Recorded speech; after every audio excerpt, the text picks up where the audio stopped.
With this I think अभी समय है कि हम एक ऐसी ब्रेक किताब पे जाए जो मेरी पर्सनल जबरदस्त फेवरेट है, मतलब रिवॉल्वर। इसका रिवॉल्वर। कवर लेकिन अच्छा लग रहा है, कलरफुल, बिकॉज हाँ, इसका बैकग्राउंड कलर्स कवर बहुत है ना इसमें। कंपैरेटिवली काफी डिसेंट है और बेटर है। और थीम हाँ, थीम इसकी देखो ब्राइट है थोड़ा ज्यादा, उसकी थोड़ा यस, डार्क, इसलिए डर लग रहा था। ये right. Hand painted work, I think background थोड़ा लाइट रहे तो उसमें ही अच्छा। एग्जैक्टली, हैंड बॉन्डेड में वो बैकग्राउंड लाइट हो तो बहुत अच्छा राइट, स्कॉटी एग्जैक्ट। क्या था। स्कॉटी यंग मलिक की सर बात के कर ली जितने या भी इसी बात कवर्स में आप पे? व्हाइट बैकग्राउंड देखोगे ना, वो ज्यादा अच्छे लगते हैं विवेक somehow। भाई, स्कॉटी यंग की बात कर ली जाए इसी के ऊपर। तो वो तो बताया ही है ना, स्कॉटी यंग का मैं the art of Scotty Young वो किताब पढ़ रहा था, तो उसमें उसने बोला था कि मतलब ऐसा कोई भी मार्वल का कैरेक्टर नहीं है जो कि मैंने नहीं बनाया हो, लेकिन जैसे जैसे मैं बनाता गया वैसे वैसे मैं रियलाइज करता गया कि इतने कलरफुल कैरेक्टर्स हैं मार्वल के कि उनको एक वाइट बैकग्राउंड में दिखाते हैं तो कलर ब्लास्ट होकर के आता है एकदम निगाहों में।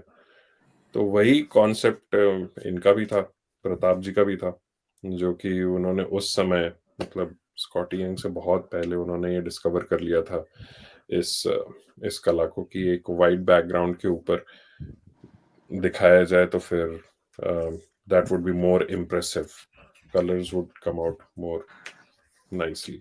तो अच्छा लगता है कभी कभी मतलब कि आर्ट के हिसाब से ही कोई दो अलग अलग टाइम के आर्टिस्ट एक ही थॉट रखते हैं, एक कॉमन थॉट, तो इट्स जस्ट अ कोइंसिडेंस। तो इसलिए वो मैंने शेयर किया था कि कैसे स्कॉटी यंग जो अभी का टाइम का आर्टिस्ट है सेम थॉट प्रोसेस रखता है compare to what Pratap ji used to take. So तो मतलब हमारे चैनल के सब्सक्राइबर्स को बता दूं कि इंदिरा भाई ने इसके लिए यूरो ट्रिप के स्कॉटी डजंट नो वाले गाने पे भी एक शॉट डाला है। और आप और विस्तार से जानना चाहते हैं तो हमारा लाइव भी देखें, जहाँ विवेक भाई ने काफी खुल के बताया है कि कैसे उन्होंने प्रताप मलिक जी के आर्टवर्क और स्कॉटी यंग के आर्टवर्क और दो डिफरेंट पीरियड के आर्टिस्ट अगर वो एक जगह पे होते उस तरीके की परिकल्पना की है। But coming back to revolver, I start with Vivek भाई। आपके early memories, early thoughts about this book, anything that reminisces? Revolver के अर्ली थॉट्स हैं मेरे। रिवॉल्वर कॉमिक पढ़ने से पहले मैंने कभी भी परमाणु को सीरियसली नहीं लिया था, कभी भी नहीं, क्योंकि जैसा मिलन कहता है ना कि जब ये हीरो उड़ के मार सकता है तो ये जमीन पे पैदल फाइट क्यों कर रहा है यार, कभी मुझे बताओ। तो कई बार मेरे को भी ये थॉट आता था कि यार ये तो एकदम सुपरमैन वाली पावर रखता है, सुपर फ्लाई कर सकता है कहीं पे भी, मतलब ऐसा भी नहीं है कि इसकी फ्लाइट लिमिटेड है, कभी भी उड़ सकता है, कभी भी आ सकता है एंड ऑल दैट स्टफ। लेकिन जब रिवॉल्वर मैंने पढ़ी ना, तो रिवॉल्वर में मतलब बहुत ज्यादा वल्नरेबिलिटी नजर आई मुझे विनय के कैरेक्टर में। मतलब वो आधे से ज्यादा comic it was only about Vinay, कि ही, उसका भाई, उसका परिवार, और कैसे वो फिर बनता है मतलब टीनेज सुपर हीरो एज परमाणु।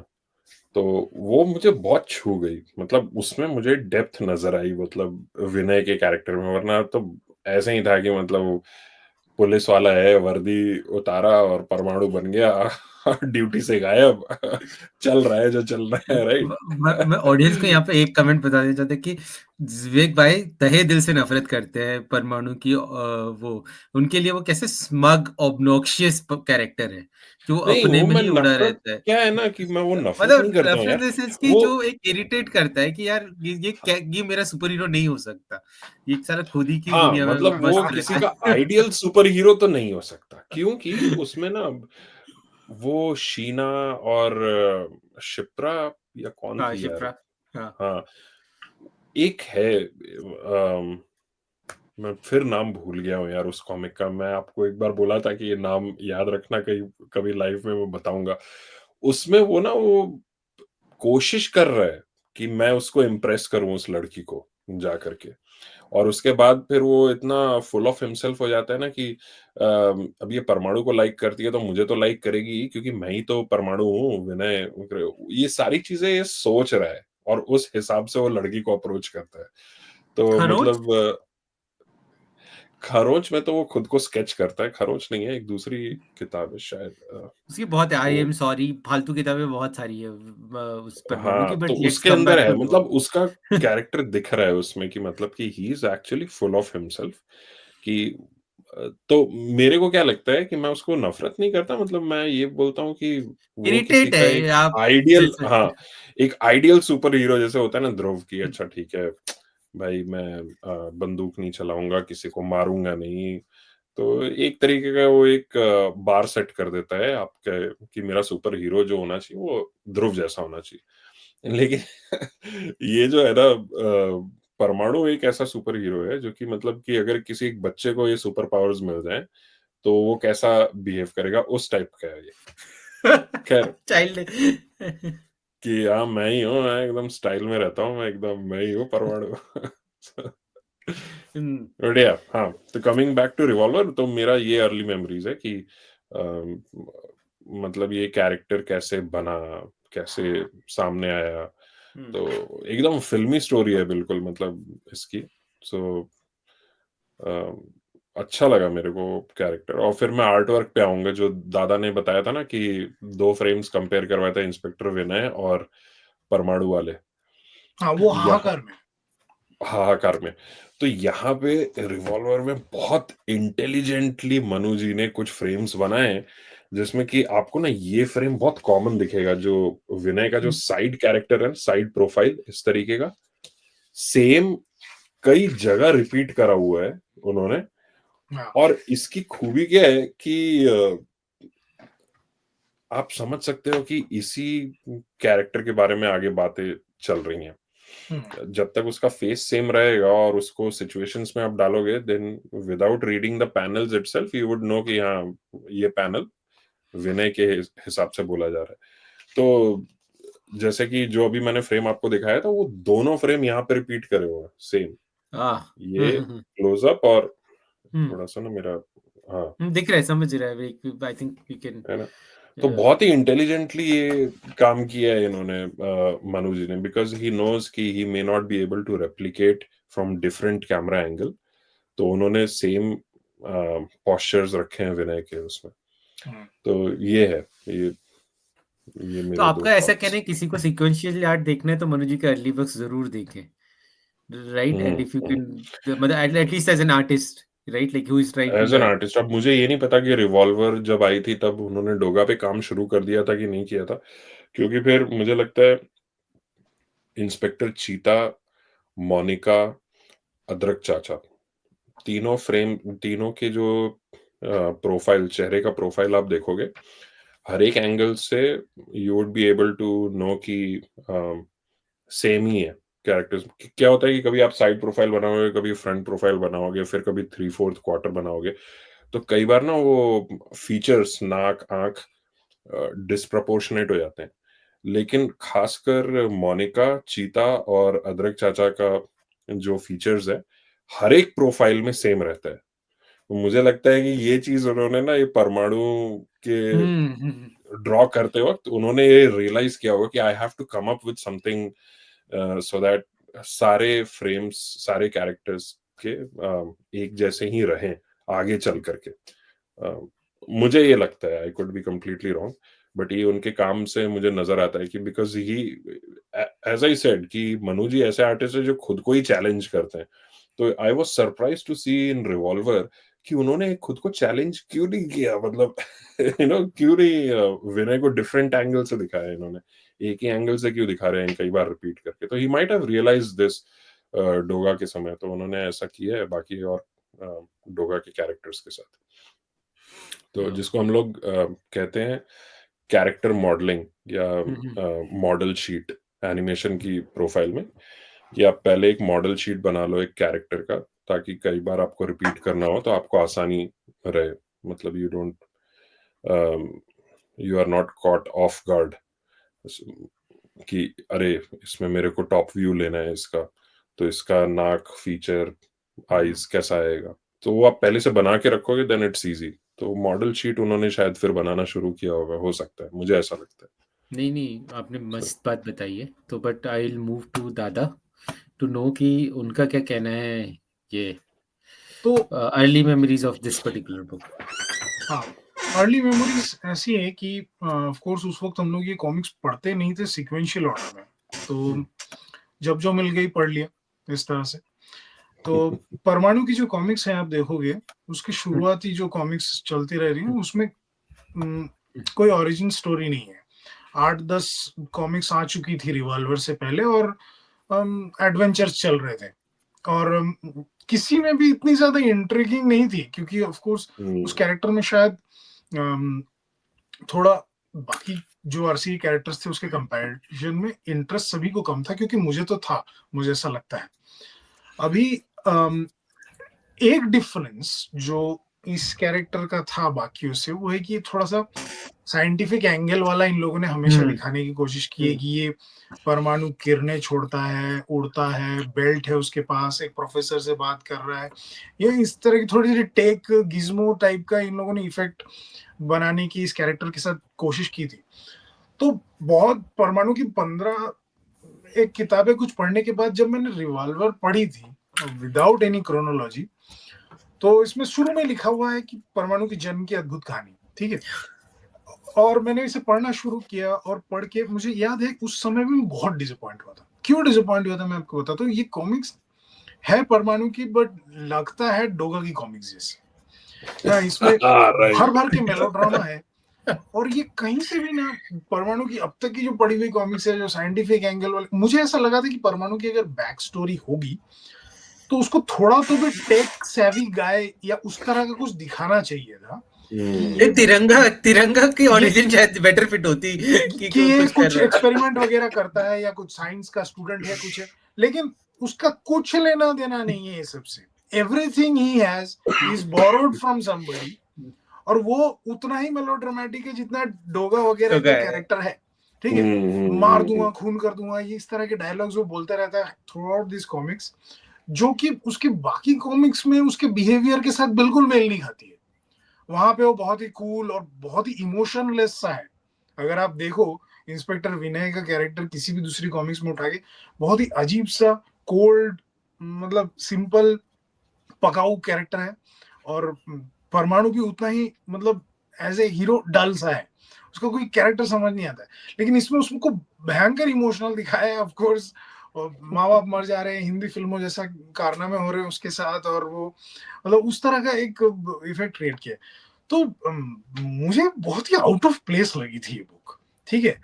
जस्ट जन्म की कहानी या ओरिजिन स्टोरी दिखाने के लिए, एक दर्दनाक बैकग्राउंड देने के लिए ऐसा लगा था मुझे कि थोप के एक उसको एक दर्दनाक स्टोरी दी गई है। लेकिन इतनी दर्दनाक स्टोरी के बावजूद भी उसका जो हीरो का कैरेक्टर है उसका, वो खूंखार नहीं है। बाद की कॉमिक्स में वो झलकता ही नहीं है उसमें। उसने अपना मतलब इसमें रिवेंज पूरा कर लिया, उसके बाद वो काम एंड कंपोज्ड है, अपनी नौकरी बजा रहा है और परमाणु बन रहा है बीच बीच में।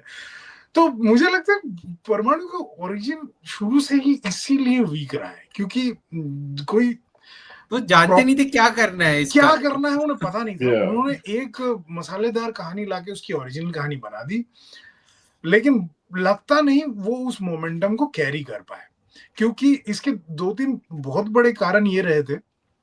क्योंकि अगर आपको इमोशनल कहानी आगे लेके जानी है तो बार बार रिकरिंग सपोर्टिंग कास्ट को दिखाते रहना है। उसके साथ एक ही सपोर्टिंग कास्ट है, प्रोफेसर, ठीक है। बाकी सब तो उसके मर मुड़ा जाते हैं, पेरेंट्स वगैरह। भाई है, उसको बार बार दिखाया भी नहीं है कहीं पे। अरे भाई के तो अलग कहानी है, अलग कहानी है, बहुत बाद में नाम बदल देते, राइट। तो मतलब एक लोन सा एक कैरेक्टर है वो, और वो सिर्फ विलेंस को मारने के लिए अचानक अपीयर हो जाता है, आता है, मारता है, खत्म करता है कहानी, चला जाता है। किसी से भी कोई अटैचमेंट डेवलप नहीं होती है उसकी कहानियों में। और थोड़ा सा साइंस का बनाने जाते हैं, लेकिन इससे ज्यादा relatable science effect Sinha sir अपनी कहानियों में देते थे, ठीक है। और अगर एडवेंचर की बात करो या चमत्कार की बात करो तो नागराज की कॉमिक्स में वो कई ज्यादा होता था। तो इसमें कोई भी एक ऐसा फैक्टर नहीं था जो सिर्फ उसके साथ आइडेंटिफाइबल हो या सिर्फ उसी को सिग्निफाई करता हो। तो मेरे ख्याल से इसलिए ये कैरेक्टर धीरे धीरे नीचे जाता गया, डिस्पाइट इस पे मनु जी का आर्ट होने के, डिस्पाइट वाही सर जैसे अच्छे राइटर को होने के। मेरे ख्याल से ही गॉट इग्नोर्ड, जो मैंने शुरू में ही पॉडकास्ट के शुरू में कहा ना, is kind of filler character, ठीक है। और लेकिन बीच बीच में मनु सर की आर्ट की वजह से और वाही सर के कुछ अच्छे गिमिक्स की वजह से कुछ कहानियां इसकी पढ़ने लायक है, मजेदार है, जैसे कि हाहाकार ऑफ कोर्स। लेकिन बाकी सब इसका ना अजीब सा अटपटा सा है। अच्छा, बाकी अभी इसमें आपने कहा कि मतलब डोगा की कॉमिक्स और आर्ट के बारे में बात कर रहे थे, तो आप ओरिजिनल में मैं एक चीज देखा, फर्स्ट टाइम डोगा को टीज किया गया है यहाँ पे, ठीक है, ओके। इसके पीछे जो पेज है 3 कैरेक्टर्स को टीज किया गया है। मेरे ख्याल से अभी भी इनके कैरेक्टर डिजाइन फाइनल नहीं थे, लेकिन थोड़ा थोड़ा इन्होंने डेथ स्ट्रोक से चुराना शुरू किया था। तो ये यहाँ पे है, और एग्जैक्ट डेथ स्ट्रोक की कॉपी है ये।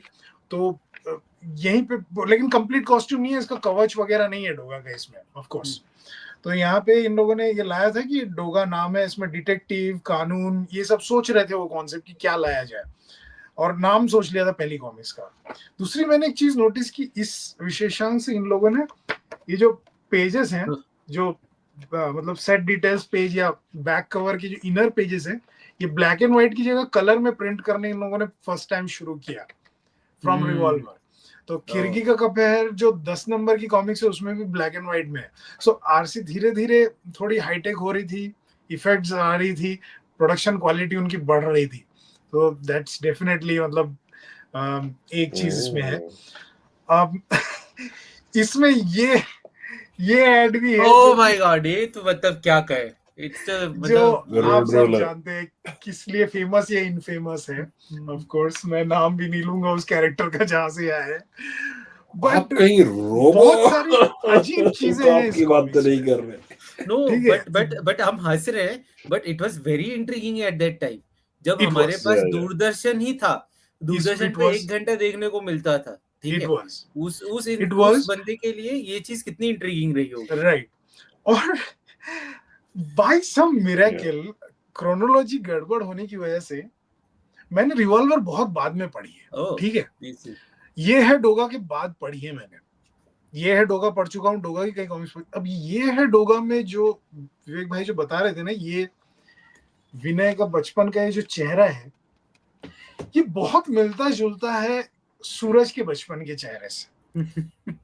अब डोगा की ये है डोगा अगर उठा के देखो तो उसमें जो सूरज के बचपन का चेहरा है वो काफी मिलता जुलता है। अरे वो छोड़ो, यहाँ पे कमिश्नर गोखले और त्रिपाठी में कोई डिफरेंस नहीं है डोगा के कमिश्नर त्रिपाठी के साथ। प्रोफेसर के जो फीचर्स हैं, उनके जो हाई चीक बोन्स और उनका जो गेटअप है वो अदरक चाचा से बहुत मिलता जुलता है। तो कहने का ये मतलब है कि परमाणु के लिए जो भी लेगवर्क या होमवर्क मनु जी ने किया था, आरसी ने क्या किया, वो पूरा उठा के डोगा को दे दिया, और इस कैरेक्टर को फिर इग्नोर करके उन्होंने छोड़ दिया कि जो है इसका बाद में देखा जाए। और इन्होंने मनु जी को हटा दिया इस बुक से, और बीच में कुछ कॉमिक्स फिर से मलिक जी के टीम ने ड्रॉ की है, कभी किसी ने आके ड्रॉ कर दी है, ये सब चलता रहा है, ठीक है।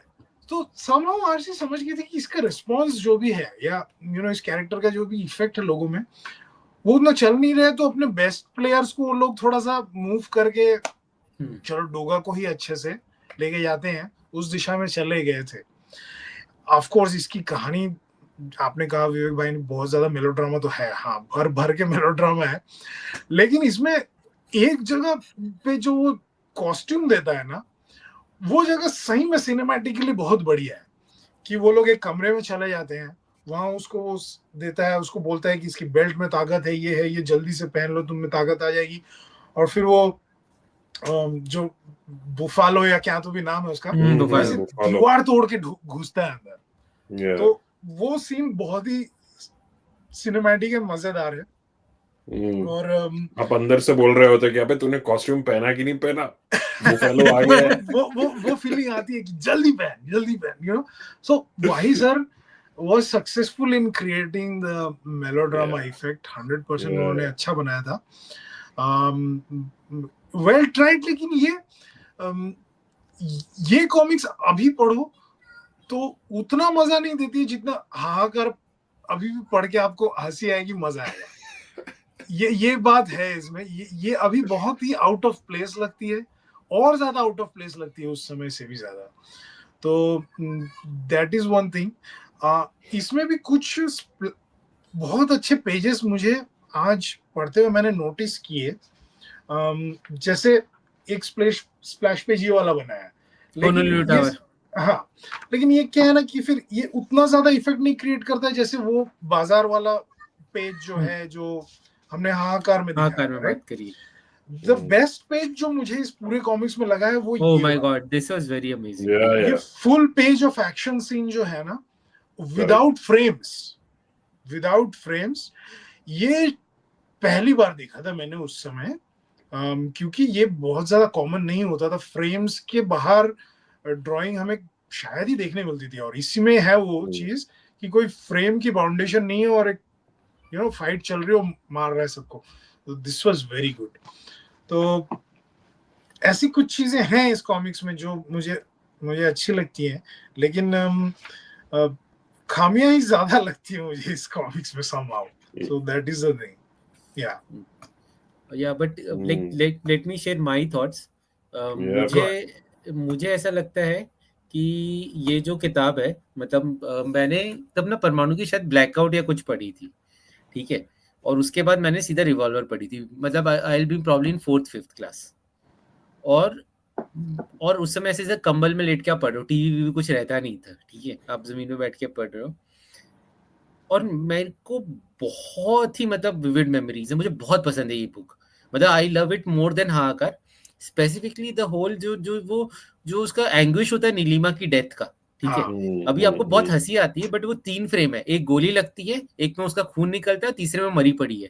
3 फ्रेम्स. अगर दादा आप दिखा सकते हो तो I would like audience to see that, क्योंकि वो जो इम्पैक्ट उन्होंने उस 3 फ्रेम में क्रिएट करा है ना, ये 3 फ्रेम्स, राइट, कि एक में गोली लग रही है, फिर वो खून निकल रहा है, और वो नेक्स्ट में डेड है. It is like almost like a movie, ठीक है. एंड समहाउ जो एंग्विश है विनय का, वो एंग्विश ना उस समय जब मैं बचपन में पढ़ रहा था मुझे समझ में नहीं आ रहा था, कि मुझे लग रहा है कि यार उसके सामने एक लड़की को मार दिया, वो ऐसा कर रहा है. नितिन ने उसको एक्सप्लोर किया है. नितिन ने सर्वनायक में ऐसे कहा कि एक अंतर्द्वंद वाला चैप्टर है, जिसमें उसके अंदर का जो डर है ना वो बाहर आता है. परमाणु अपने से लड़ता है, और उसी के परमाणु से ताने मारते हैं कि वो नीलिमा तेरा पहला प्यार थी, तेरी आंखों के सामने उसे मार दिया, तू कुछ नहीं कर पाया. तो so when you read that and you reflect back here, right, you see कि the kind of anguish they're trying to put there. A 14-year guy, right, उसी गर्लफ्रेंड को उसी के सामने मार दिया है इस तरीके से. इसमें कॉमेडी बहुत होती है कि मैं अन्न जल ग्रहण नहीं करूंगा, वो मंदिर में ट्रांजैक्शन होता है, पहाड़ पे वो चढ़ के जाता है, राइट. बट तुम उस समय शोले और ये मतलब तुम सैटरडे को एक पिक्चर देखने वाला तुम्हारा टाइम हुआ करता था, कि that is the only thing you are getting, and you're getting the same amount of fun in the book that you can read again and again and again. So मतलब वो कितना इम्पैक्ट करता है ये, राइट. दादा ने काफी चीजें पढ़ने के बाद, मतलब दादा इतना सोच पा रहे हैं कि he was not happy with this thing. Imagine somebody who has not read होगा, उसको सिर्फ ये पहली बार ऐसी किताब मिली कि उसको मूवी मिल गई है उसके हाथ में. ये एक बहुत इंपॉर्टेंट चीज है उस वक्त के हमारे रीडिंग में, कि हमारा प्रायर एक्सपीरियंस क्या रहा है, क्योंकि हम लोग उसके हिसाब से जज करते थे उस समय, तो मेरा जो थॉट था वो रिलेटिव था आफ्टर रीडिंग अदर बुक्स जैसे डोगा या ध्रुव या नागराज. तो उससे रिलेटिव कंपैरिजन में मुझे शायद फीकी लगी. लेकिन अगर मैं ये पहले पढ़ता तो हो सकता था मुझे यही ज्यादा अच्छी लगी होती. तो इट ऑल मेरे ख्याल से बहुत रिलेटिव है, 1 to 1. हम लोगों का यही खास बात है जिसकी वजह से ये पॉडकास्ट ये 90s memory lane deep dive है, क्योंकि it is different for everyone. हम सब ने किस सिचुएशन में कब कौन सी बुक के बाद क्या मूवी देखने के बाद कौन सी किताब पढ़ी, उस पर बहुत ज्यादा निर्भर करता है हमें कौन सी कॉमिक्स अच्छी लगी और क्या, क्योंकि ले दे के सारी कॉमिक्स एक जैसी ही है. सो इट ऑल डिपेंड्स कि मतलब आपका पर्सनल एक्सपीरियंस क्या रहा है उसको पढ़ते वक्त. That is what it all matters. Even जो दादा ने बोला ना, जो ड्रेस देता है, अगर आप हाथ देखोगे ना, जो ड्रेस जो फोल्डेड ड्रेस है प्रोफेसर के हाथ में, आपको पूरी मूवी की फीलिंग देता है कि जैसे कोई स्टिल कैप्चर करके दे दिया है, राइट, कि वो ड्रेस पूरी फोल्डेड है, उन्होंने ऐसे संभाल के ही रखी हुई है किसी दिन देने के लिए. एंड मेरा यूएसपी इस किताब का है कि the Parmanu and Vinay were all teenager. The whole fight जो होती है ना, आपको कोई नहीं लगता कि सडनली एक मस्कुलर इंसान लड़ रहा है। आप एक 14 साल का कॉस्ट्यूम बंदा फाइट कर रहा है बुफेलो जैसे मस्कुलर विलेन से, दैट वाज क्लियरली एविडेंट। तो वो जो उन्होंने वो जो ऑथेंटिसिटी मेंटेन करी है ना, हमारे ध्रुव का हमेशा हमेशा यही लगता है ना, कितना 14 है, 19 है, 25 है एज का, but here you can see a 14-year-old fighting a very dangerous villain at some places. कुछ How हरकतें वो about बहुत RC मेलोड्रामेटिक है। doing a small mini series Parmanu the Teen Years? Yeah. Oh my. Bring That's back true. Manuji for it.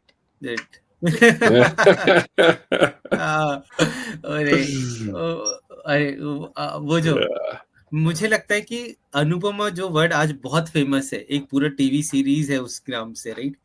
बहुत ही कम लोग जानते हैं कि परमाणु की माता का नाम है अनुपमा। राइट? ऐसे बेचारी जो परमाणु की मॉम का नाम रूपा गांगुली था। राइट? मतलब बॉम्ब ब्लास्ट हो रहा है, वो जो पूरा मंदिर वाला सीन है यार, वो क्या ही, कौन मंदिर में यार गन ट्रांजैक्शन करता है?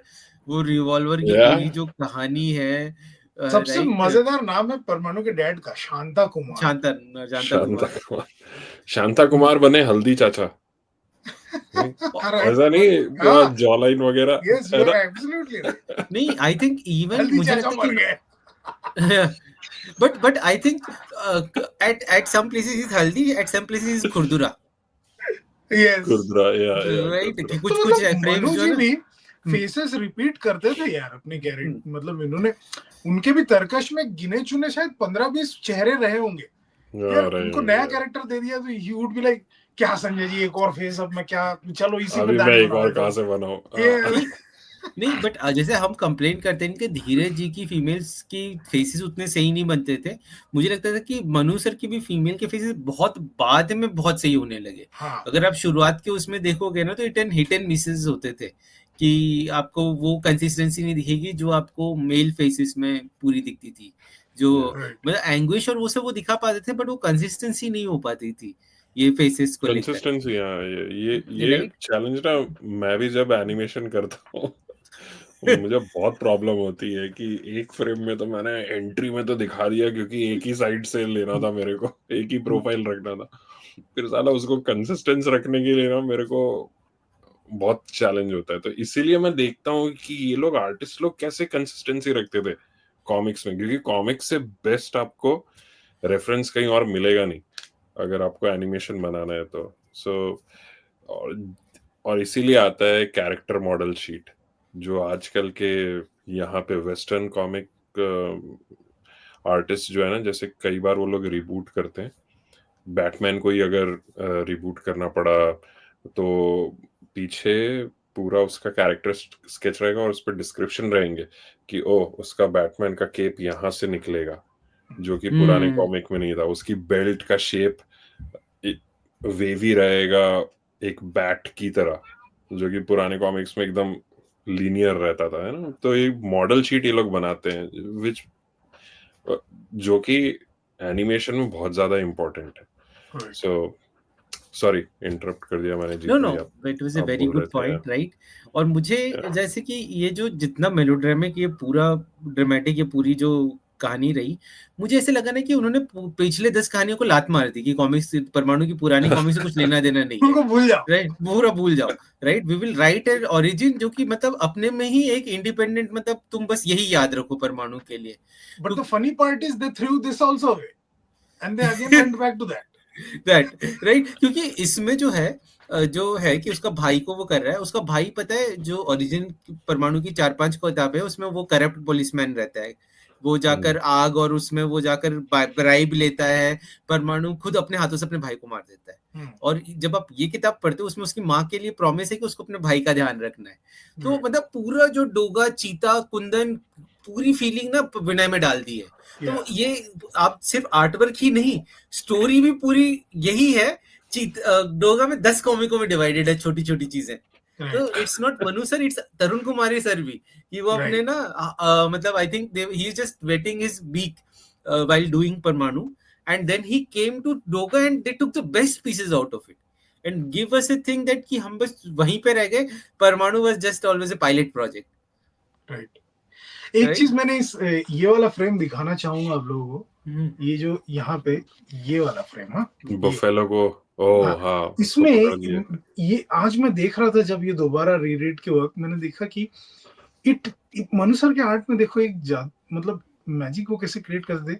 इस फ्रेम को देखते ही आपको ऐसा लगेगा ना कि आपको फील हो कि हाथ में थोड़ा दर्द हो रहा है क्या, बिकॉज इसने इस तरह से वो हाथ पकड़ा है उसका, कैसा लगता है कभी भी मरोड़ के तोड़ देगा, because he is so beefy. और विनय का ये जो मतलब उस वक्त टीनेज मतलब हाथ, ऐसा लगता है देख के कि मतलब सही में शक्तिशाली बंदे ने पकड़ के मरोड़ रहा है कोई ऐसा चीज, you know it creates that effect कि you know he is twisting. अब तो गया।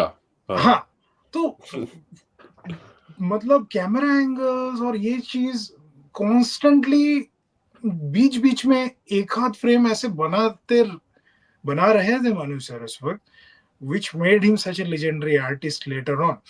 बाकी देखो कई जगह ये सब डल चीजें हैं, नॉर्मल चीजें हैं जो दूसरे नॉर्मल फ्रेम है, लेकिन बीच बीच में ना वो एक दो फ्रेम ऐसे हैं जो स्ट्राइकिंग सिनेमैटिक इफेक्ट क्रिएट करते हैं, which later on was page after page in his दादा later मेरे works. को एक सवाल है, मुझे ऐसा क्यों लग रहा है कि ये शायद लेटरिंग भी मनु सर ही कर रहे होंगे, क्योंकि जो एसएफएक्स भी है ना वो अलग लेवल का है। अभी भी आपने जो पेज दिखाया जो हा है, अरे राइट, ये मिलन को ले आना चाहिए इस टॉपिक पे। वो आते ही नहीं ना, मेरी उसको तो मतलब मैं मेरी कितना मेरी गुस्सा इससे करूं। जब जब हम लोगों का ग्रुप भी नहीं बना था ना, तो मैंने इससे पूछा था मिलन से कि यार डोगा का लेटरिंग इनिशियल में कौन करता था, डोगा और परमाणु का, क्योंकि वो जो कैलीग्राफी है ना, नहीं परमाणु में नहीं है, वो डोगा में, उसकी जो कैलीग्राफी है हिंदी अक्षरों की, वो मुझे बहुत प्यारी लगती है। वो गोल गोल मोटे मोटे, मतलब गोल गोल और काफी कर्वी। ये हम शॉर्ट काट के डालेंगे, वो गोल गोल और मोटे मोटे मुझे बहुत प्यारे लगते हैं। नताशा के तो बड़े बड़े ख्वाब। हाँ, तो वो कैलीग्राफी मुझे बहुत पसंद है। तो मिलन ने तब बताया था कि शायद उधर ही केरला साइड में ही किसी को उन्होंने हायर करा था जो वैसी कैलीग्राफी करता था। तो वो जो फॉन्ट स्टाइल था ना, वो उसका ही था या कुछ तो था, उसने कुछ बताया था यार, मुझे याद नहीं आ रहा है ठीक तो, से। मैं तो फिर मैं से कहूंगा पूछूंगा। मिलन भाई, जब भी आप ये पॉडकास्ट देखोगे, क्योंकि ये मनु जी का आर्टवर्क तो आप जरूर देखोगे, तो कृपया 1 घंटा 30 मिनट के को टैग करके अपने विचार व्यक्त करें। हम भी खुश होंगे, हमारे ऑडियंस भी खुश होंगे, क्योंकि हम कमेंट ऑलरेडी में लिख आपसे देना काफी मिलन। काफी ज्यादा गुस्सा है कि आप हमारे इस मनु वाले एपिसोड में नहीं आए।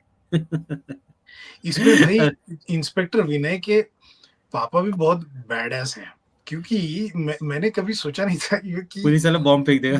पुलिस वाला बॉम्ब फेंक देता है और उसका पैर उड़ा देता है। मतलब यू थिंक कि मतलब कोई जो उस तरह का इंस्पेक्टर होगा कि बहुत ही क्लीन कैरेक्टर का, but he is like all prepped up कि बताता हूँ तुम लोगों को बट ये लो दादा bomb।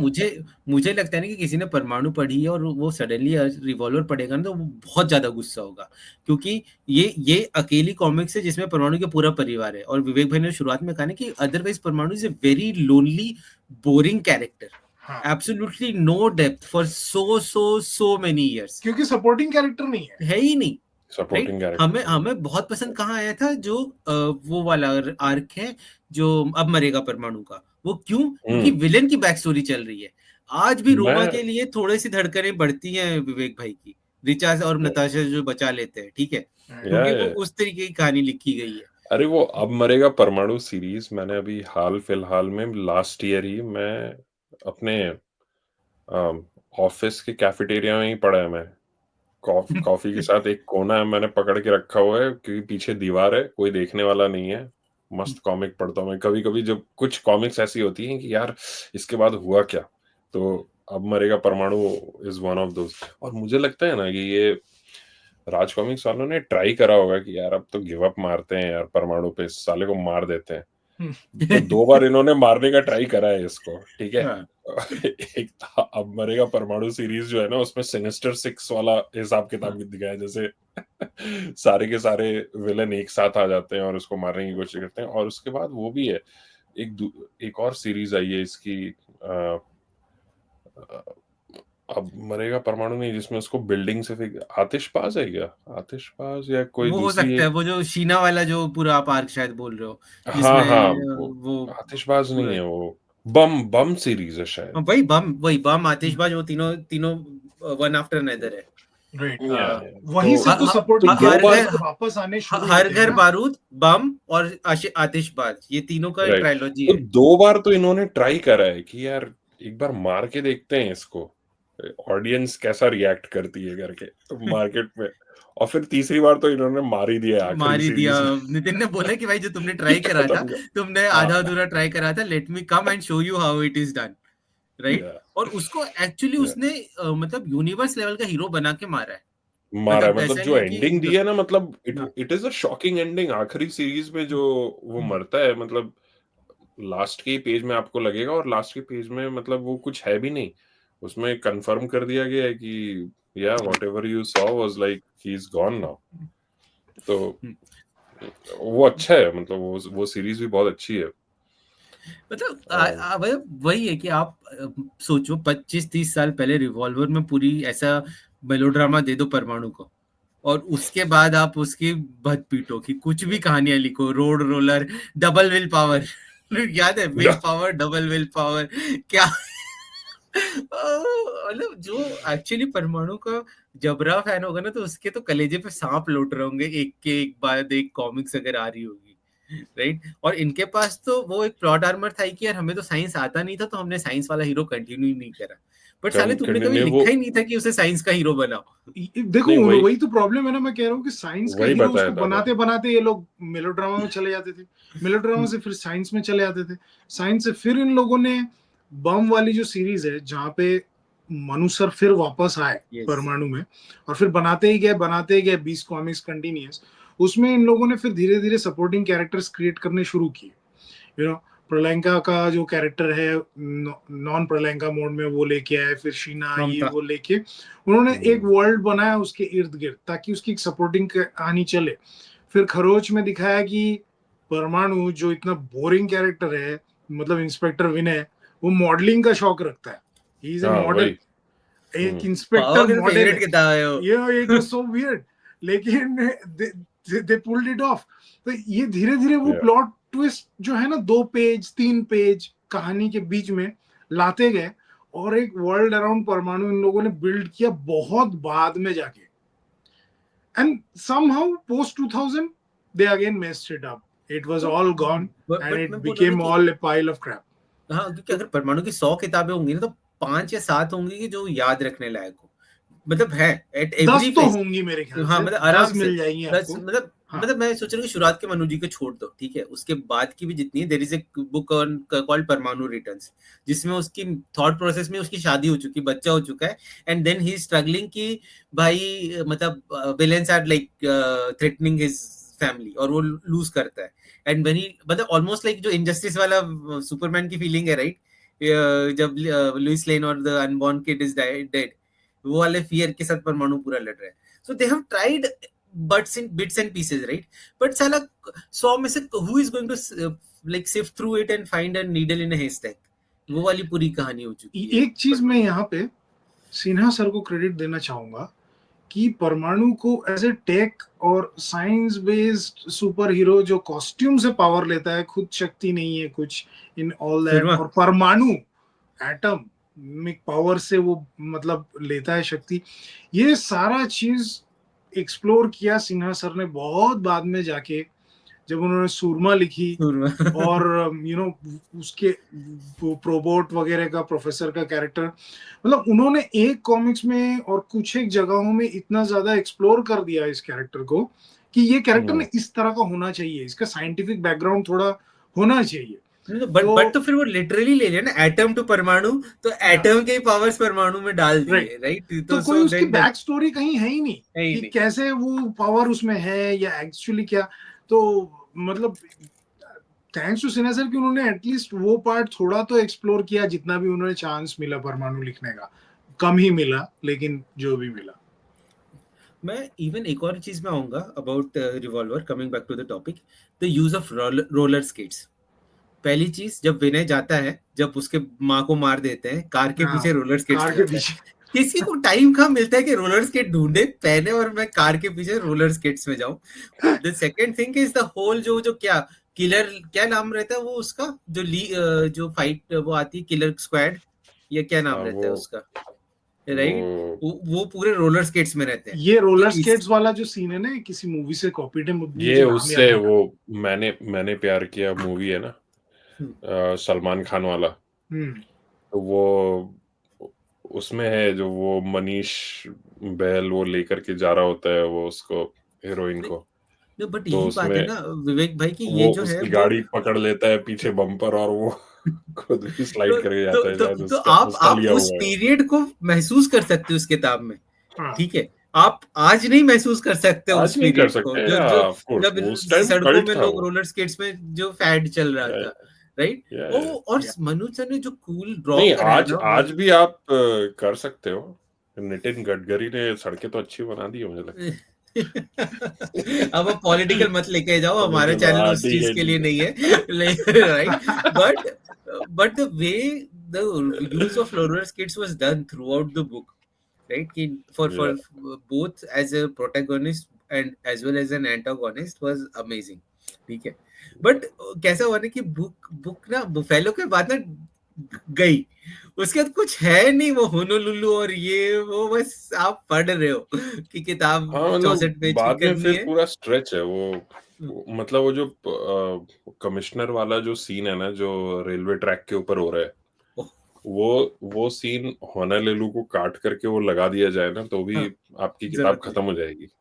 नहीं। सो ये बुफालो वाला कैरेक्टर आउट ऑफ प्लेस है इस कहानी में, वैसा थोड़ा वही वो मतलब साइंटिफिक वो दिखाना था ना एनिमल दादा। फेस वाला, मतलब वो मैं मास्क है कि सही में वो वैसा है? इट्स सो वियर्ड, क्यों ऐसा दादा कैसे? एक सेकंड इंटरजेक्ट करूंगा। बाबा, बुफेलो के एंट्री से आपको डायनामाइट की याद नहीं आई? चुंबा का चक्रव्यूह यार और बिटिया बिल्कुल चुंबक नहीं आई। क्यों? लेकिन क्यों, मतलब उसमें तो वो आता है डायनामाइट ना श्वेता के लैब में, बोलते हैं कि बिटिया तुम्हें तुम्हारे चुम्मा अंकल ने बुलाया है। मस्त बुफेलो है में तो यार वैसे वो ही तो आया है, राइट? एकदम। कि उसका कुछ रोल नहीं है, वो एक कहाँ है वो हेंचमैन है। किताब? है नहीं मेरे पास अभी। वो मस्त किताब है यार, वो पेज तो बहुत ही जबरदस्त है।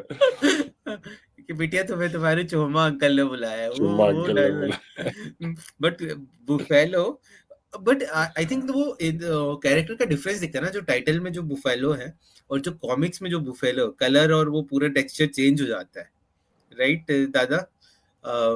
जब हम ये आपका रिवॉल्वर पढ़ रहे रहते हैं, लाल से वो वाला कलर अंदर। हाँ, ब्राउन, विच इज देयर, और अब वो जो उसका कवर जो को भी तो गर्द, जस्टिफाई करना पड़ेगा ना। हम्म, कवर पर ही आपने इतना बढ़िया रंग बिरंगा एक विलन दिखाया है, तो आई अंदर थिंक डालना तो पड़ेगा ही मुझे कि। लगता है कि अगर कोई दूर से भी देखेगा तो वो कवर की वजह से ले ले, इतना अमेजिंग लग रहा है वो कवर, हाँ रिवॉल्वर का एग्जैक्टली। कवर सच में अच्छा है। यस, और मुझे तो इवन वो सीन भी फैंटास्टिक लगता है जब वो बुफेलो की गर्दन मरोड़ देता है, हाँ, वो वो जो मैन ऑफ स्टील के लास्ट सीन की तरह है काफी हद तक। राइट? तो मैन ऑफ मतलब स्टील इंस्पायर हुआ है ना यहाँ से, परमाणु से। अरे स्नाइडर ने अच्छा, होलो, अब रिवॉल्वर ये पढ़ी होगी। मुझे बात करते करते अचानक याद है, ऐसा तो नहीं कि हाहाकार के वो कंकाल वाले ये घोस्ट राइडर से कहीं से मारे हुए उन लोगों ने? यार वो बाद उतना में भी नहीं है। इसकी इसकी चर्चा करनी पड़ेगी। घोस्ट राइडर की पुरानी कॉमिक ज्यादा पढ़ी नहीं है मैंने, लेकिन इसका जो ये और कंकाल वाला फेस है एंड एवरीथिंग, ये मतलब it could be, you know, you never know. क्या है वो, कंटिन्यू ऑन रिवॉल्वर, बट अचानक नहीं, ये मुझे बात भी ख्याल सही आया। है। या तो मतलब हो दोनों में ना सकता है। फीलिंग वही है, ये मतलब हाहाकार में तो बहुत अंदर से गट फीलिंग है कि यार कहीं से कुछ मतलब वो देखा है उन्होंने कि ये कैरेक्टर, वो डेविड कैटेनो की स्टोरी है, it has nothing to do with Parmanu, वो जब ये आया है। एंड एंड मतलब मुझे ऐसा लगा कि कभी तरुण सर या संजय सर से बात तो पूरी, ये सर को आपको क्या लगा कि रिवॉल्वर आपको करनी है, why do you wanted an origin story, right? What provoked you? क्योंकि आपकी बाकी कहानियां तो लुल गणेश ही थी, परमाणु की जो चल रही थी, right? So did you try it for a reboot, or what was the thought process on that? Yeah. क्योंकि it's leaps and bound ahead, this book, और बिटवीन 9 and 11 मनु सर का आर्टवर्क कितना प्रोग्रेस कर गया है यार। अगर आप हाहाकार का फ्रेम्स देखो, हाहाकार के 1 से 64 की journey, and then you look at the frames in revolver. जो कंप्लेन अमित भाई की थी ना हाहाकार के लिए, वो 3 कंप्लेंट्स है ही नहीं इस किताब में। और मतलब दोनों कहानियां इस वो मेलोड्रामा के साथ जो मनु सर का आर्टवर्क है ना, उन्होंने उसे मतलब चिरंजीवी बना दिया इन कहानियों को। मेरा तो ये बहुत मानना है। सो या दादा, चैट जीपीटी बोलता है कि घोस्ट राइडर की एक सीरीज है पेनेंस स्टेयर, ठीक है, जिसमें कि लोगों के फेस मेल्ट हो जाते हैं और उनके head they appear as skulls and they see themselves in form of skeleton. When was this book written? 1990. It's very What a near coincidence यार। थोड़ा coincidence। मतलब अब तो पेरेंट्स, तो हम अपने दर्शक दीजिएगा को बोलेंगे आप भी जाएं पेनेंस स्टेयर पे शोध करें और आके कमेंट पे हमें बताएं कि दादा ने जो ये दूर की कौड़ी पकड़ी है, ये कौड़ी सही भी है कि बिल्कुल फिसड्डी है। Demonic Amazing transformation around Ghost Rider. Is it driven by a word? Is there a trigger word involved? अब चैट Is it? एआई का सही उपयोग आप यही देख सकते हैं। कृपया इसे आर्ट और स्टोरी के लिए नहीं, अपनी जिज्ञासा शांत करने के लिए इस्तेमाल करें, और उसके लिए हमारे बाबा से सीखें जो यहाँ पर लाइव डेमो दे रहे हैं कि हाहाकार के पीछे की का जो असली शाहकार है वो बाबा भी निकाल के हमें बताएंगे। क्या टाइम पास है हम लोग भी, राइट? का हाहाकार का मतलब पोस्टमार्टम करके ही रहेंगे, भले ही रिवॉल्वर की discussion Ghost Rider's own transformation is triggered by phrase. देखो मैंने Ghost Rider पढ़ी नहीं है, so आप लोगों में से बहुत लोगों ने पढ़ी होगी, व्यूअर्स को बोल रहा हूँ, तो अच्छी बात है, क्योंकि वो कई बार घोस्ट राइडर खुद ही घोस्ट राइडर बनने के लिए वो कुछ तो भी फ्रेज बोलता है, कुछ तो जॉनी ब्लेज जो अपना कैरेक्टर है, innocent blood must be spilled. अच्छा, तो बाबा आप दादा को शायद पता होगा कि वो phrase has something to do with ghost rider. नहीं, मैंने बुक नहीं पढ़ी है उसकी, मैंने फिल्म देखी थी निकोलस केज वाली, अच्छी लगी थी मुझे फिल्म, और ये एक्शन, मुझे उसका कैरेक्टर डिजाइन बहुत मजेदार लगता है। हाँ, कैरेक्टर डिजाइन जबरदस्त है। लेदर मुझे जैकेट, बहुत सारी स्टोरीज हैं मार्वल की, यू नो, सर पूरा कंकाल वाला, एंड फ्लेवर्स वेरी इंट्रिगिंग। भाई टेक्सास में तो मैंने ऐसे बहुत लवर्स देखे, lovers in the sense bike lovers देखे, जो कि हेलमेट पहनते हैं लेकिन वो पूरा स्कल वाला हेलमेट रहता है, ठीक है, राइट, और वही जैकेट, वही हार्ली। पता नहीं वो लोग कॉमिक पढ़ते हैं कि नहीं पढ़ते घोस्ट राइडर की, but they look like amazing fans of ghost rider. तो कभी कभी ऐसे लोगों को देख करके मुझे लगता है कि घोस्ट राइडर भी पढ़नी चाहिए, आयरन फिस्ट पढ़नी चाहिए, ये सब जो कुछ कैरेक्टर्स है ना जो कि हम लोगों ने शायद पढ़े नहीं है, तो लगता है इंट्रिगिंग। गुड बाबा, कुछ टिप्पणियां दो आर्टवर्क ऑफ रिवॉल्वर के बारे में भी। हाँ, वही वो जो मैंने कहा ना कि कंसिस्टेंसी कैरेक्टर्स को बनाने के लिए बहुत एक चैलेंज रहता है किसी भी आर्टिस्ट के लिए। तो वही चीज आप देखोगे तो पैनल्स में विनय ही दिखे फर्स्ट पेज से लेकर के 60th पेज तक, तो आर्टिस्ट अपने कुछ ना कुछ टिप्स एंड ट्रिक्स हमेशा रखता है कि कैसे मैं एक कैरेक्टर को consistent through out the comic रखूं। तो वही चीज थोड़ी सी सरप्राइजिंग मुझे लगी इस कॉमिक में, क्योंकि मनु जी एक ऐसे आर्टिस्ट हैं जो कि अपने आप को हमेशा चैलेंज करते हैं, अपने ही काम को। यहाँ पे उनका वो चैलेंज उतना नजर नहीं आया, उन्होंने थोड़ा सा शॉर्टकट लेने की कोशिश करी, मुझे ऐसा लगता है, क्योंकि उन्होंने कैमरा एंगल विनय का सेम रखा,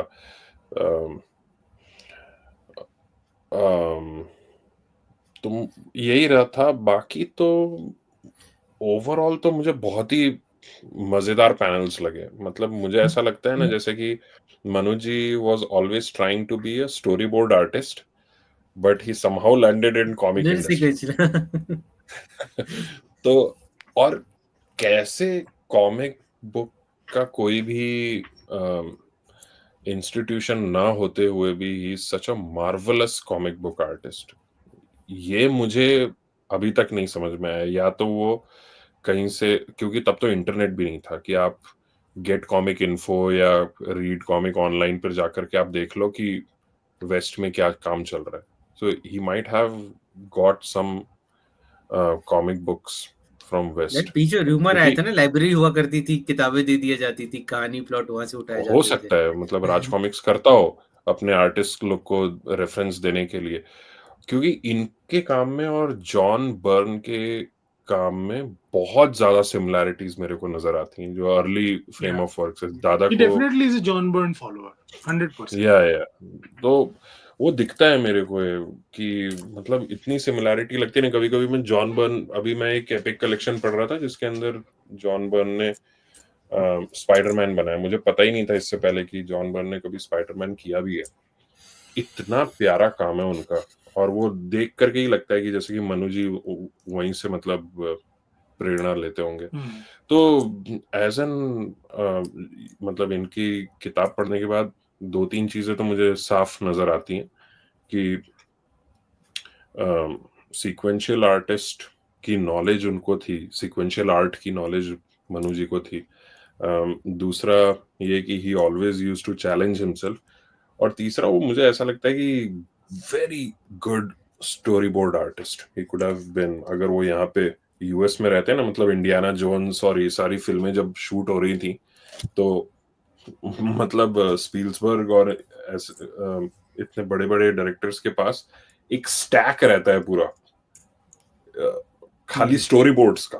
यस ठीक है, मतलब तो मतलब ही could have done amazingly well अगर वो यहाँ यूएस में रहते हैं ना उस समय।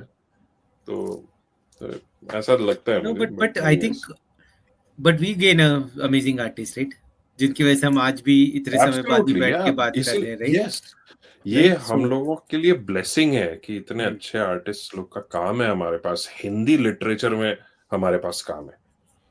आप इमेजिन कर सकते हो कि अगर मेरे को किसी कॉमिक बुक फेस्ट में जाकर के दिखाना हो किसी यहाँ के गोरे आर्टिस्ट को, I can proudly present some of these work to all those people कि यार देखो यार, हमारे भी इंडिया में भी आर्टिस्ट हैं इतने अच्छे। मतलब आपने जो जैसे जो दादा ने जो आपका फ्रेम काम देख के बनाते थे, नहीं, आपका इवन काम दादा देख के आपने बनाते थे या हाँ मतलब अच्छा बनाते थे।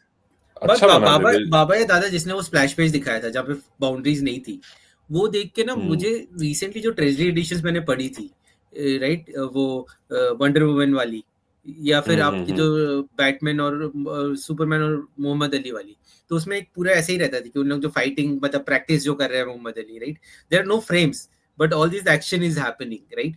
सो उस लेवल का आर्टवर्क दिखता है इसमें आपका जब आप मतलब अपना रिवॉल्वर देखते हो। और मुझे एक चीज लगती है ना कि सर को थोड़ा कंफर्ट जोन मिल गया था क्योंकि लेडीज ज्यादा ड्रॉ नहीं करनी पड़ी थी।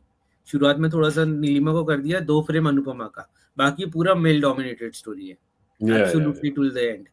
देयर इज एब्सोल्युटली मतलब कुछ और जरूरत ही नहीं पड़ी थी इसमें करने के लिए। विनय पे पूरा फोकस है, मतलब विनय वाज गिविंग हिज डोगा, मतलब जितना डोगा पैम्परमेंट दिया जा सकता है वो इस किताब में दिया गया है उसको। That's true.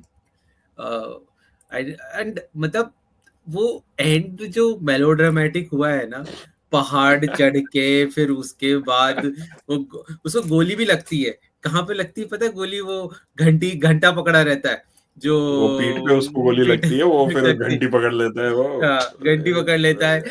मतलब आप देख रहे हो कि ये पूरी मूवी चल रही है आपके सामने, राइट। वो फिर वो गन के लिए कमिश्नर पूछता है तो उसका हाथ फंसा देता है। सालों को ट्रांजैक्शन करने के लिए रेलवे की पटरी काहे को मिलती है, राइट। वो है, राइट। वो अपने मामा से जो बातचीत करता है, मामा आता है उसे उठा के ले आता है। एक्चुअली गोली लगने के बाद उसको मरहम पट्टी उसके मामा जी ही करे रहते हैं, राइट। तो मतलब वो भी नहीं कि रैंडम है, क्योंकि उनको जाना मामा जी के घर पे ही था, बट मामा जी को साला पता कैसे चले कि वो मंदिर में पड़ा है कि विनय बोल के गया था अपने भाई को। तो मतलब ऐसे हम आज एनालिसिस कर रहे हैं तो हम ये सवाल पूछ रहे हैं, बट वो किताब मेरे लिए तो सिनेमैटिक एक्सपीरियंस थी। मेरे लिए आज भी मतलब मुझे वापस पढ़ने की जरूरत नहीं है। पढ़ने की जरूरत मुझे इसलिए होती है कि मैं बस रिकैप मतलब फाइनाइट डिटेल्स के लिए कर रहा हूँ, बट वो जो को मैं फर्स्ट एक बार फिर इंप्रेशन याद रहा है दिला दूं कि जीत भाई करीबन 3-4 महीनों से हाहाकार और रिवॉल्वर पे पॉडकास्ट या लाइव करने की दरखास्त रख रहे हैं ग्रुप में, और उनका ये जो इमोशनल टेक है इस किताब का, ये दर्शाता है कि ये कितनी महत्व रखती थी बचपन में उनके लिए जब उन्होंने ये पढ़ी थी। You know, he has very fond memories of this book. हाँ, मतलब मैं ये कहूंगा ना, जितना बिल्कुल। बाबा ग्रैंड मास्टर रूबो को पसंद करते हैं ना, मेरे लिए ये किताबें उस लेवल का वैल्यू रखती हैं। नहीं, The सेम memories। सेम मेरे साथ भी वैसा ही है। मतलब इसका प्रेम ध्रुव की और कॉमिक्स के जितना ही है। ये जो 6 किताबें मैंने बताई ना, बस एक शिकायत है मुझे रीप्रिंट से। इन लोगों ने इस पे पता नहीं क्या सोच करके वो मैट लैमिनेशन रखा हुआ है यार। ओ यार, वो तो मतलब क्या अगर कहे जैसे मैंने अभी वो बालों में लगाया हुआ ना, मैं चाहता नहीं हूँ इसको छूना। मैं इसलिए यहाँ पे प्लास्टिक कवर भी रखा हुआ हूँ यार कि हाथ के दाग ना पड़ जाए इस पे, पता नहीं लेकिन क्यों किया। somehow some original copies are still surviving. Flaunt करो एक चीज फ्लॉन्ट। मैं आपको बताऊं बाबा, रिवॉल्वर की बहुत कॉपीज प्रिंट की गई थी। जो मतलब 11 नंबर की विशेषांक है, and it comes right after the success of Kirigi का कहर, फिर ये कह रहा। एंड ऑल द फर्स्ट 5 विशेषांक जो बहुत सक्सेसफुल थे, बहुत बिके थे, फाड़ के बिके थे, है ना। तो इसका ऐसा था कि they expected a huge you know sell out, लेकिन वो हुआ नहीं। I think this book didn't sell that much. ये मैं क्यों कह रहा हूँ, क्योंकि इसकी जो ओरिजिनल की कॉपीज हैं, मैं तो मेरा आना जाना ओरिजिनल गलियों में रहता है। कॉमिक्स रीसेल के ब्लैक मार्केट के ग्रुप्स में बहुत है, मेरा चलना फिरना वहां, तो वहां पे मैंने देखा है कि इसके कंटेम्पररी टाइम्स की जो किताबें हैं ना, वो जिस कीमत पे मिलती है उससे कई सस्ते में आपको रिवॉल्वर और ब्लैक बेल्ट मिलेगी। आज भी रिवॉल्वर और ब्लैक बेल्ट आपको 200-300 रुपए में ओरिजिनल कॉपी मिल जाएगी, जो दूसरी कॉमिक्स की आपको 700-800 के नीचे मिलेगी ही नहीं। किरगी का कहर मिलती ही नहीं है, अरे रेयर, ठीक है, खैर काफी अच्छी मिल जाएगी। कंडीशन में। You know what I mean to say. तो फॉर सम रीजन बहुत स्टॉक बच गया होगा, जहां से भी डिस्ट्रीब्यूशन होता था या सेल होती थी। तो अभी भी अच्छी कंडीशन में काफी ओरिजिनल कॉपीज अवेलेबल है इन किताब की। तो अगर आप लोग चाहते हो एक्वायर करना और आपको नए रिप्रिंट्स पसंद नहीं है, तो जरा सा अंधेरी गलियों में कॉमिक्स के घूमिए, आपको मिल जाएगी ओरिजिनल कॉपी। तो बट दादा, आपने एक और बहुत इंपॉर्टेंट पॉइंट किया कि उस जैसे समय हमारे पास जैसे पैसे नहीं होते थे, राइट? जैसे मुझे किसी अंधेरी गलियों में ये किताब मिली। अंधेरी गलियों में मिले थे। हाँ, डाइनिंग टेबल पे डील हुई थी, मुझे ऐसा लगा। क्या कर रहे थे आप उस अंधेरी गली में? मैं बस दादा के साथ क्या मैं करने गए थे दारू और पी क्या रहा था। करके? दादा के साथ दारू पी रहे थे। हाँ? कहाँ मुंह काला कर रहा है आपने? ये फैंटास्टिक कॉमिक्स है भाई। मतलब हम सरप्राइज हो गए कि दादा बाबा ने फाइटर टूट्स का जायका ही नहीं लिया था। हाँ। मतलब वी वर अमेज्ड कि ऐसा कैसे। और बाबा की फ्रस्ट्रेशन के लिए मैं बताना चाहता हूँ, मनोज गुप्ता जी ने जो रिप्रिंट किया है फाइटर टॉट्स का, वो कौन सी कॉमिक्स थी बाबा?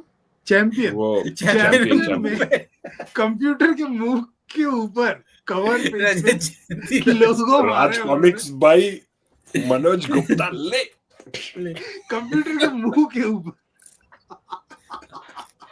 बट कमिंग बैक टू जो रिवॉल्वर है, ऐसा मैं मत कीजिए सर, लोगों की भावनाएं जुड़ी हुई है, please don't do like that.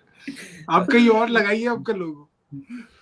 No, but मैं वही रिवॉल्वर का मुझे यही लगता है ना कि दादा उसमें हमारे पास पैसे नहीं थे। मैंने भी जो रिवॉल्वर पढ़ी है, मैंने किराए पे किसी से लेके पढ़ी है, मैंने कभी कलेक्ट करने के लिए मेरे पास नहीं था।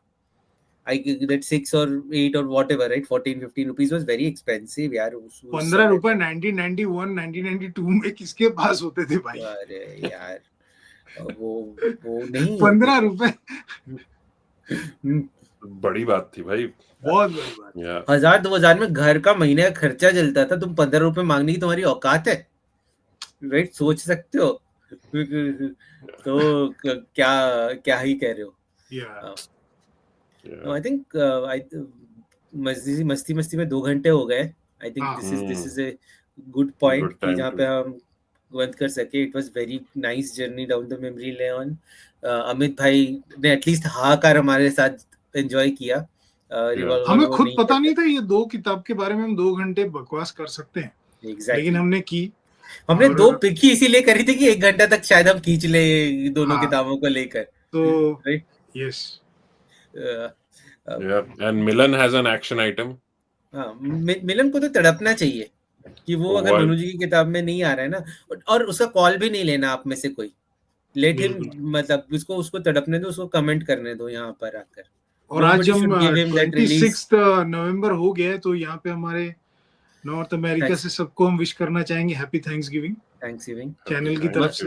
एग्जैक्टली कि ये जो यहाँ का एक त्योहार होता है कि जिसमें हम थैंक्स कहते हैं, तो हमारे सब्सक्राइबर को हम बहुत थैंक यू देते हैं कि उन्हीं की वजह से हम बाबा और दादा जैसे लोगों को घसीट के हम लाते थैंक्स हैं। देते हैं जीत भाई का, जो हम लोगों को Yeah. पुश कर करके इस चैनल में वापस ले आते हैं, और खुद और डुगल साहब को हम थैंक्स देते हैं कि वो इस चैनल को, जीत भाई, डुगल साहब और हमारे परम मित्र अमित, हमारे सबसे जूनियर लेकिन सबसे अहम ग्रुप मेंबर, यही लोग चला रहे हैं चैनल, तो थैंक्स टू देम।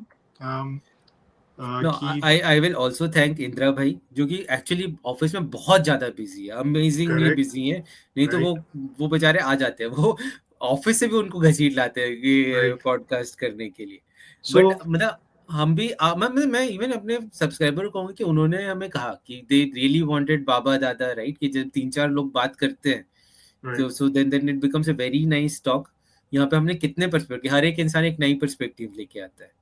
और मतलब अगर जितनों ने भी ये देखा होगा ना ये एपिसोड, मैं यही कहूंगा कि मे बी हम एक एक लाइन का ले लें कि विवेक भाई, और आपका क्या कहना है इन 2 किताबों के बारे में?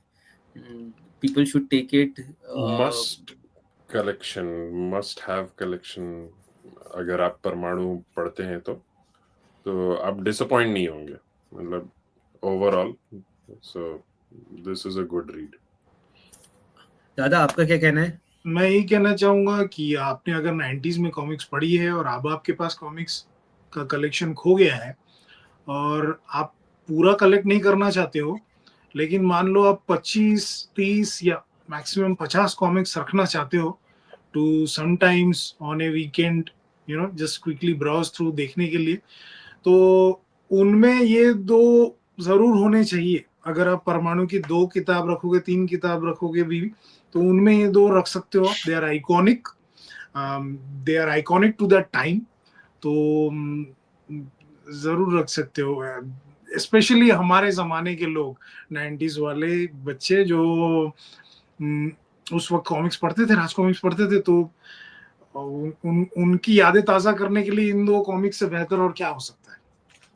Keep them in your stash.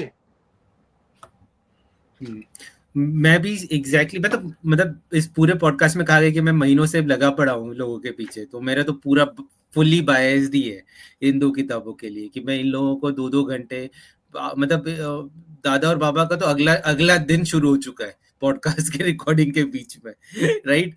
But मैं फिर भी उनको तड़पा रहा हूँ क्योंकि मुझे इन किताबों, ये किताब शेर का बच्चा है, ऐसी कुछ किताबें हैं I just want to have it there on YouTube.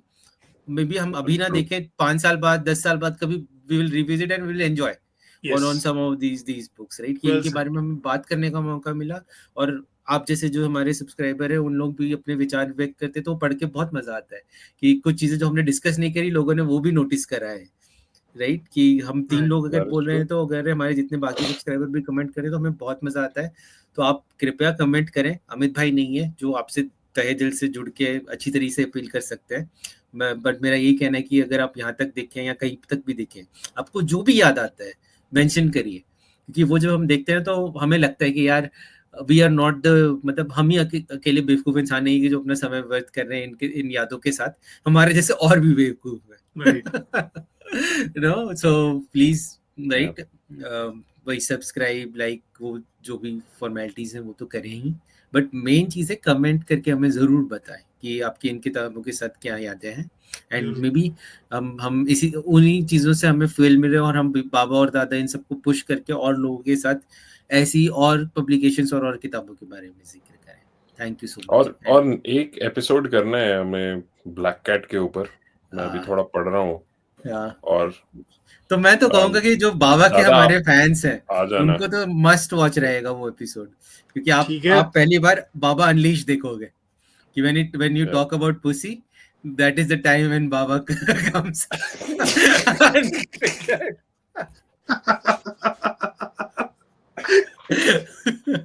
यार ये काटो बढ़िया। That was the moment of the podcast. चलिए बाय। इसी तरह हंसते खिलखिलाते हुए हम इस पॉडकास्ट को अंत करते, मिलते हैं ऐसे ही किसी मजेदार पॉडकास्ट में। Bye bye guys. We really should leave now.